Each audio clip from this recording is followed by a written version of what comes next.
और आप देख रहे हैं एसपीएन 9 न्यूज।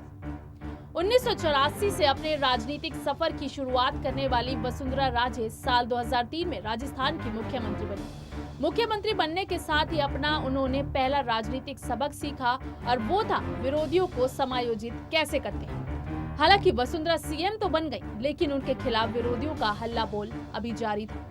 आलाकमान के कहने पर वसुंधरा ने उन नेताओं को अपनी कैबिनेट में रखा जो उनके खिलाफ थे, जैसे गुलाबचंद कटारिया गृह मंत्री बने और घनश्याम तिवाड़ी शिक्षा मंत्री। संगठन दिया गया ललित किशोर चतुर्वेदी को। सूबे का अध्यक्ष बनाकर अब अहम जगहों पर प्यादे बैठ चुके थे। चाल चलना शुरू हो चुका था। इसी के साथ आज हम आपको बताएंगे कैसे वसुंधरा ने अपने विरोधियों को किनारे लगाना शुरू किया। 2.5 साल बाद हलचल तेज हुई। बीजेपी को केंद्र की सत्ता गंवाए 2.5 साल बीत चुके थे। अटल रिटायरमेंट मोड में थे। आडवाणी जिन्ना प्रकरण के बाद पार्टी पर नियंत्रण खो चुके थे। महाजन मर चुके थे। राजनाथ सिंह दिल्ली कोठरी से अपने ढंग से निपट रहे थे। इन सब के बीच अटल के करीबी जसवंत सिंह नए सिरे से अपने सूबे में दिलचस्पी लेना शुरू करते हैं और ये वसुंधरा राजे को खलने लगता है।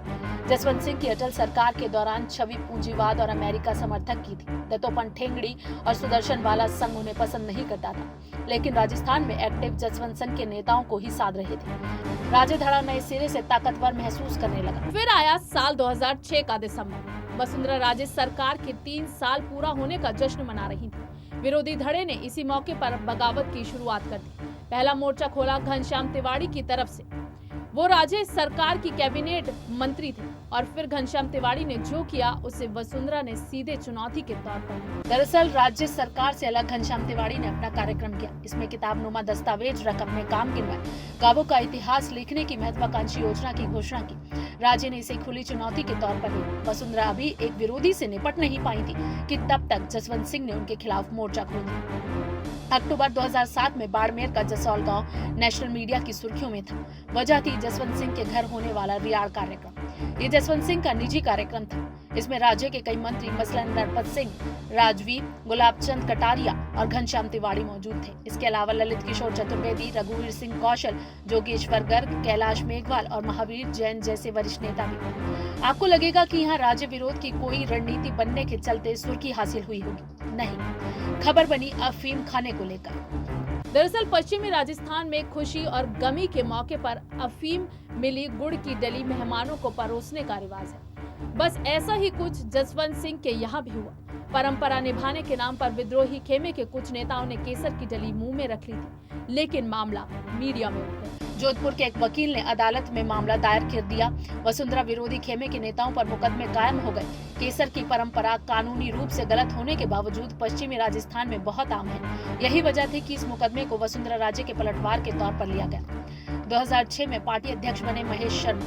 संघ पृष्ठभूमि से थे तो वसुंधरा या तिवाड़ी खेमे में से किसी ने विरोध नहीं किया, लेकिन जल्द शर्मा सीएम के खास हो गए। एक आदमी और था जिसका जिक्र अभी तक नहीं आया, मगर जो इन सब पर और खास तौर पर शर्मा की कुर्सी पर नजर गड़ाया था, ओम प्रकाश माथुर।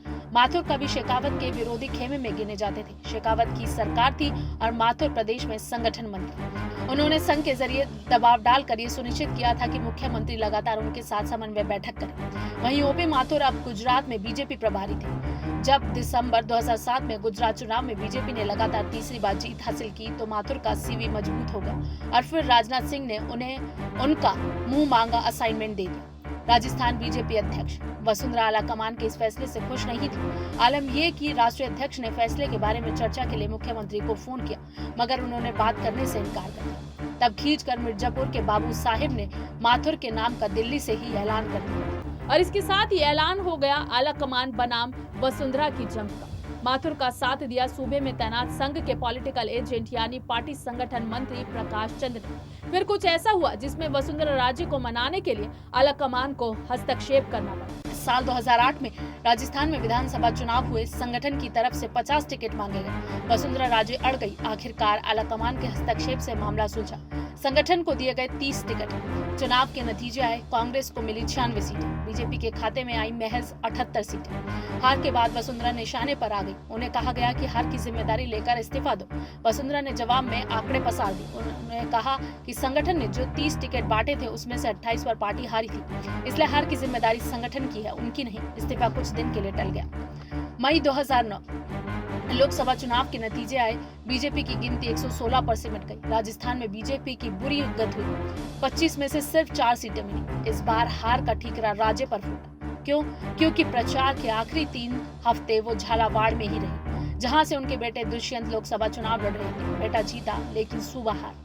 अब संगठन ने उन्हें घेर लिया। खुद बलिदान दिखाकर 20 मई 2009 को प्रदेश अध्यक्ष ओपी माथुर और संगठन मंत्री प्रकाश चंद ने राष्ट्रीय अध्यक्ष को इस्तीफा सौंप दिया, लेकिन इसकी खबर सार्वजनिक नहीं की गई। फिर इस्तीफा हुआ उत्तराखंड के सीएम बीसी खंडूरी का। उनके राज्य की 5 सीटें बीजेपी हार गई। राष्ट्रीय अध्यक्ष राजनाथ सिंह इसे नजीर की तरह इस्तेमाल करने लगे। उन्होंने कहा कि जहां जो कमजोर रहा वो पद छोड़े। वसुंधरा पर इसका कोई असर नहीं हुआ। फिर 1 महीने बाद माथुर और प्रकाश के इस्तीफे की बात सार्वजनिक कर दी गई। वसुंधरा तब भी नहीं मानी, और जब वसुंधरा को लगा कि राजनाथ नहीं मान रहे हैं तो उन्होंने अपना ब्रह्मास्त्र फेंका। बरसों बाद एक और अध्यक्ष अमित शाह को भी इसका प्रदर्शन देखना था। अगस्त 15, 2009 प्रधानमंत्री मनमोहन सिंह लाल किले से देश को संबोधित कर रहे थे। अशोक रोड स्थित बीजेपी कार्यालय पर भी झंडा फहराया जा रहा था। इस दौरान केंद्रीय पदाधिकारियों और दिल्ली के कार्यकर्ताओं के अलावा 58 लोग और थे। इन सब की नजर थी, और ये थे वसुंधरा और उनके साथ आए राजस्थान बीजेपी के 57 विधायक।